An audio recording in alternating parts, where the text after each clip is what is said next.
కేరళ రాష్ట్రంలో గురువాయూర్ ఊరి పక్కన ఉన్న పేరంపాలచోర్రి అనే ప్రాంతంలో వృద్ధులైన 4 కృష్ణ భక్తులు ఉన్నారు. బాగా వృద్ధాప్యంలో ఉన్న ఆ 4 పేదవారే.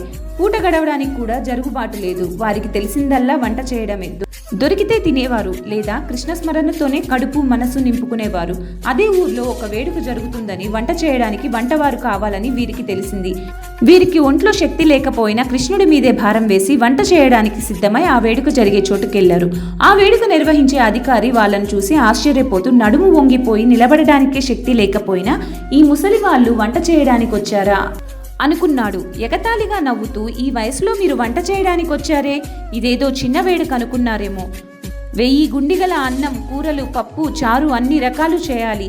ఈ వయసులో మీరు అంత పని చేయగలరా? ఈ వయసులో కూడా మీరు డబ్బు మీద ఆశతో ఈ పని చేయడానికి వచ్చారా అని ఎగతాళి చేశాడు.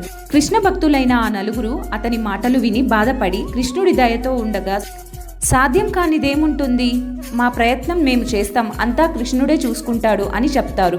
బానే ఉంది మీరు చెప్పేది. మీ భారం కృష్ణుడి మీదకు నెట్టేసి మీరు చేతులు దులుపుకుందాం అనుకుంటున్నారా ఏమిటి?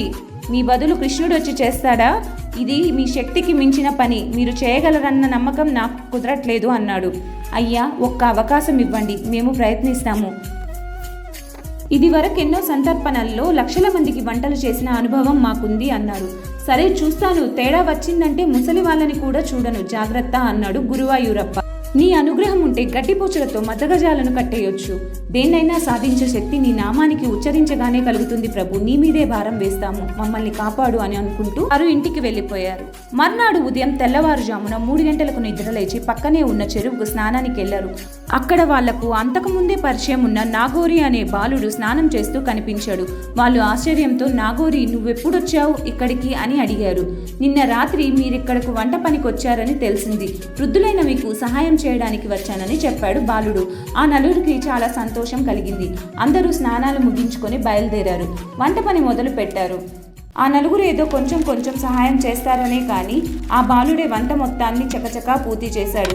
ఉదయం 9 గంటలకల్లా వంట మొత్తం పూర్తి చేసి దేవుడికి నైవేద్యం కోసం పొంగలి, పులిహోర అన్ని రకాల వంటలు సిద్ధం చేయించాడు. అందరూ ఆశ్చర్యపోయారు. వాళ్ళని చూసి ఎగతాళిగా మాట్లాడిన అధికారి కూడా ఆశ్చర్యపోయి వారి శక్తియుక్తులను తక్కువ అంచనా వేసి చులకనగా మాట్లాడినందుకు పశ్చాత్తాపడి క్షమాపణలు చెప్పి 4 కృష్ణ భక్తులకు ఘనంగా సత్కారం చేసి ఇవ్వాల్సిన దానికన్నా ఎక్కువగానే డబ్బులిచ్చాడు. వారి వంట చేయడంలో సహాయం చేసిన నాగోరి గురించి అధికారికి తెలియదు. వారికి సత్కారం జరుగుతుండగానే నేను త్వరగా గురువాయూర్ వెళ్ళాలి, నా కోసం అక్కడ మా వాళ్ళు ఎదురు చూస్తున్నారు అని చెప్పి నాగోరి భోజనం కూడా చేయకుండానే అక్కడ నుండి వెళ్ళిపోయాడు. ఆ 4 భక్తులు భోజనం చేసి గురువాయూర్ వెళ్లారు. వాళ్ళు ఆనందంతో ఎంతో సహాయం చేసిన నాగోరి గురించి మర్చిపోయారు. 4 గురువాయూర్లో దర్శనం చేసుకొని వాళ్ళ సొంత ఊరికెళ్లారు. ఆ రోజు రాత్రి 4కి ఒకే కలొచ్చింది. ఆ కలలో గురువాయూరప్పన్ కనిపించి, భక్తులారా, నాగోరిలాగా వచ్చి నీకు వంట పనిలో సహాయం చేసిన నాకు కూలి ఇవ్వకుండా వచ్చేసారే, నా చేత పని చేయించుకొని కూలి ఇవ్వకపోవడం మీకు న్యాయం అని అడగగా అందరూ ఉలిక్కి పడి లేచారు. ఆశ్చర్యం, అందరికీ ఒకే కలొచ్చింది. అది కల కాదు, అందరికీ ఒకే దివ్య దర్శనం, సందేశం లభించాయి.